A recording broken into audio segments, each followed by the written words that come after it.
Hello everyone, and welcome back to the 7 Wonders of Genshin series. Today, we'll be taking a look at some of the wonderful areas of Watatsumi, both above and below the surface. This video will only be talking about Watatsumi Island and Enkanomiya, so if you want to hear about the other parts of Inazuma, I already have a video on the first 3 islands.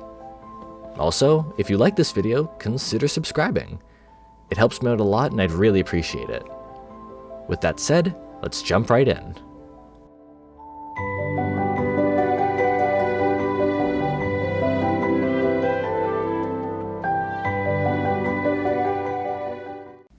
To start off, I'd like to look at some ancient ruins in the northeast part of Watatsumi Island.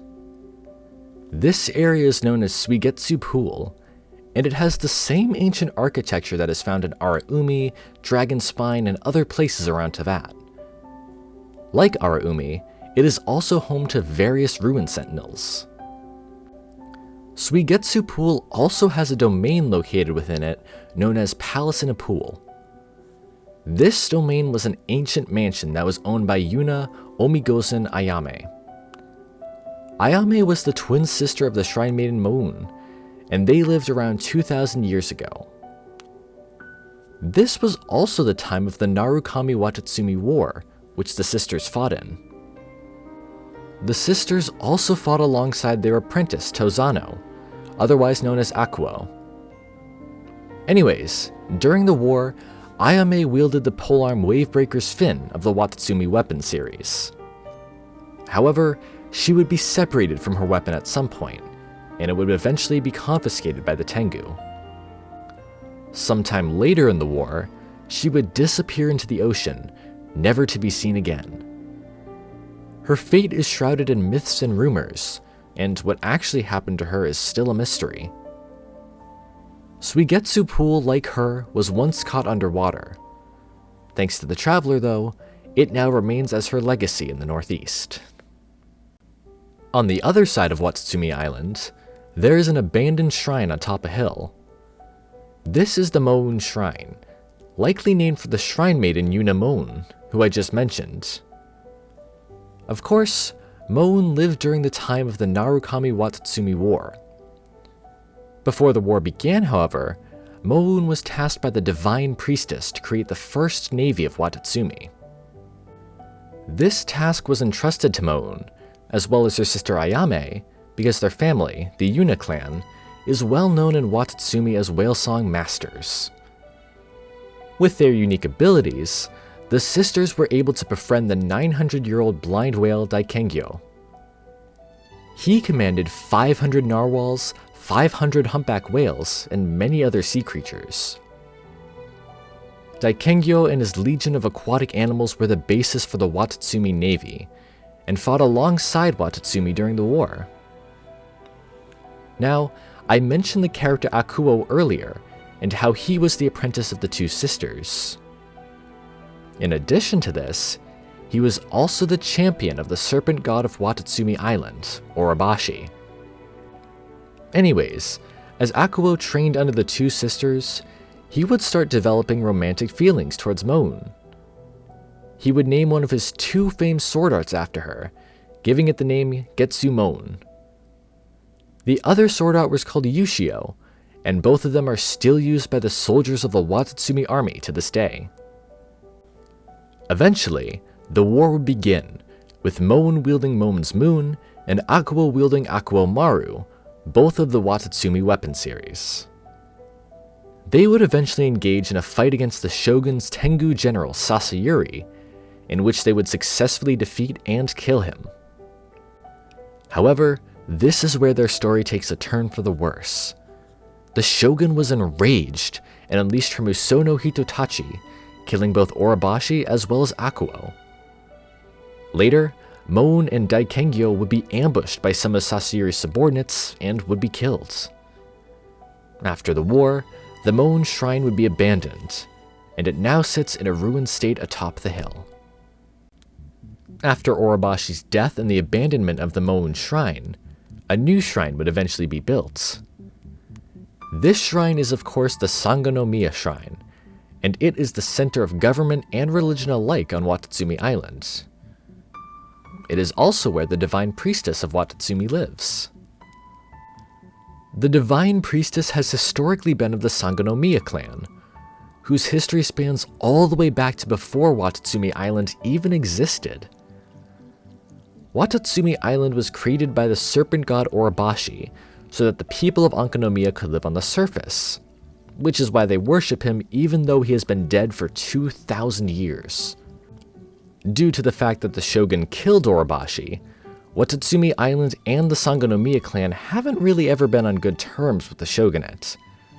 So, when the shogun enacted the Vision Hunt Decree, the leader of the clan, Sangonomiya Kokumi, formed the resistance with the Watatsumi army to oppose the decree. The Sangonomiya Shrine then additionally served as the base of operations for the resistance. After the war ended though, the Watatsumi army remained in operation, but began serving as peacekeepers instead. They would also work to clear the island of the Fatui and their delusions in order to keep the people safe. Now, down below the Sangonomiya Shrine lies a mysterious pool known as the Moon-Bathed Deep. This pool is actually the entrance to the subterranean land of Enkanomiya, where the people of Watatsumi lived long ago. During the world quest, The Still Waters Flow, the traveler gets the chance to descend into the long-abandoned land. After descending through the Moon-Bathed Deep, you will find yourself in a dark cave illuminated by a few glowing plants. This area is more closed in, as opposed to the wide open area that the rest of Enkanomiya is. If you move on through the cave, you will soon see a tall purple flower. This is the Dragonbone flower, and it is related to the Lotus Eater world quest in Enkanomiya. This world quest involves traveling to the river known as Tokoyo Raisen to obtain the Waters of Lethe. After this, you would go back to the Dragonbone flower and use the Waters of Lethe to water the top. After a daily reset, you can go back to obtain the Dragonbone orb, which is said to cause forgetfulness. This item is said to sweep one's worries away and bring peace to them. This could be a reference to the parable of the Lethe lotus story mentioned in the Byakuya Koku collection, where a tribe of people would eat lotuses that took away their worries. Anyways, let's continue on through the Serpent's Bowels. At the end of this area, you will find a mysterious gate. This is the Great Gate, and at first it seems like there's nothing beyond it. However, after using 5 key sigils and the key of the Moon-Bathed Deep, the gate will reveal the entrance to the more open area of Enkanomiya. Now, the next wonder of today's video is the giant tower that stands in the center of Enkanomiya. This is the Dainichi Mikoshi, and it provides artificial light for all of Enkanomiya. When it is on, Enkanomiya is in white night, and when it is off, Enkanomiya is in Evernight. It was built by the one known as Aburaku no Mikoto to protect the people from the baptismal Vishaps. It has also been called Hyperion by Akuya no Hikari and the Helios. As for how Aburaku was able to build such a device, he had some help from a higher power. While the Primordial One and 3 of his shades did not help the people of Enkanomiya, the 4th shade, Istaroth, did. Istaroth taught Aburaku the knowledge he needed to build the Dainichi Mikoshi. Eventually, the machine was finished, and the first year of Sun and Moon began. However, during the second year of Sun and Moon, a group of corrupt nobles took over. They would rule from behind the scenes, while a young puppet ruler known as the Sunchild would be who the people saw. Aburaku opposed the idea of the Sun Children, so he was thrown in jail by the nobles for high treason. He would eventually die in jail during the 10th year of Sun and Moon. As for the Sun Children, there would be a total of 7 over the years. They were Ion, Isumenisu, Arapusu, Piramumon, Rikoru, Risutaiso, and Serepio. Like I said, they were all children acting as puppet rulers for the nobles.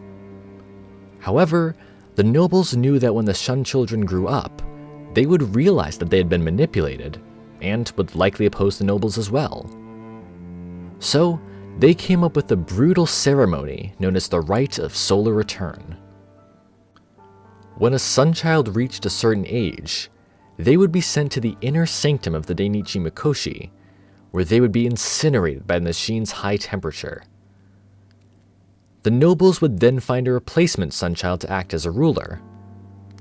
This reign of tyranny would eventually end when Orobashi entered the picture. A child wandering underground came upon Orobashi and asked him to become their god. He accepted, and then came to Enkanomiya, where he would end the rule of the Sun Children and the nobles. Later on, he would help the people return to the surface, leaving behind the tragic history of the Dainichi Mikoshi. On the outer parts of Enkanomiya, you can find 3 mysterious islands. These are the Three Loci, unlocked during the Erebos' Secret World Quest series. Their ancient names have been long forgotten, but they have been renamed to Yachimatahiko's Locus, Yachimatahime's Locus, and Kunado's Locus.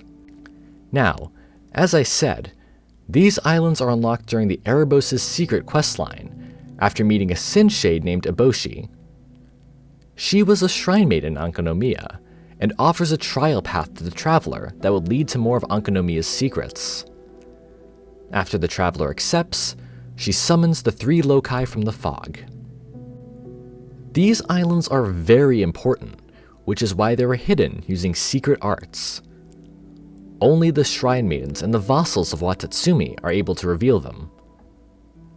As for their importance, each loci contains a tower, and all 3 are used to stabilize the tendencies of Byakuya Koku and maintain harmony between the 3 realms. Enkanomiya is located between 3 different realms, those being the human realm, the elemental or Vishap realm, and the abyssal or void realm. This is why it is so important that these loci are protected and keep the balance between the realms. Now, these islands are a bit far away, so you may wonder how you would get over to them. Well, there are 3 pools in Enkanomiya known as the Eminent Skylights. During Evernight, the pools will contain ghost fish, and these ghost fish will lift you up to a time tunnel that will take you to the loci. The 3 loci are very important to Enkanomiya, and it is crucial that they are maintained. Now, there is one more spot I'd like to talk about, and it actually isn't on Enkanomiya's map for some reason. This is the Vishap Research Lab, which lies north of the Dainichi Mikoshi. After Orobashi came into power in Enkanomiya, he had a team who experimented on the baptismal Vishaps that lived in this realm. Records of these experiments can be found in the Byakuya Koku collection, and they detail the results of what happened. Before these experiments were conducted, the only Vishaps that lived in Enkanomiya were the ones who could manipulate water, or the hydro element. However, by placing some Vishaps in certain environments, they were able to bring out cryo and electro powers in certain Vishaps, which is why we see those Vishaps now in Enkanomiya as well. With this done though, the baptismal Vishaps were no longer considered pure, as they possessed more than one element. Because of this, the Dragon Sovereign of Water could no longer be reborn as a Vishap, and a prophecy stated that it would be born into a human form. The researchers didn't want this to happen in Enkanomiya, and worked to make sure it didn't. Eventually, the people of Enkanomiya were taken to the surface, and the research was abandoned. Nothing about the Dragon Sovereign of Water has been heard of outside of Enkanomiya, except for theories, of course. Many speculate that the Water Sovereign may have been reborn as Kokomi, and her constellation name meaning sleep and dragoness supports this. That's a theory for another day though. Anyways, those are 7 of Watatsumi and Enkanomiya's wonders. Like I said earlier, I have already made a video on the wonders of the first 3 islands of Inazuma, and there will be one in the future for the remaining 2. I also briefly mentioned Istaroth in this video, and if you're interested in her, I have a theory video about her too. I would love to hear what wonders throughout other areas and nations you'd like to hear me go over in the series in the comments below as well. Anyways though, that's it for this video. Thank you so much for watching. Sources and further readings are of course available in the description if you want to check them out. I hope you all have an amazing day, and I'll see you all in the next video.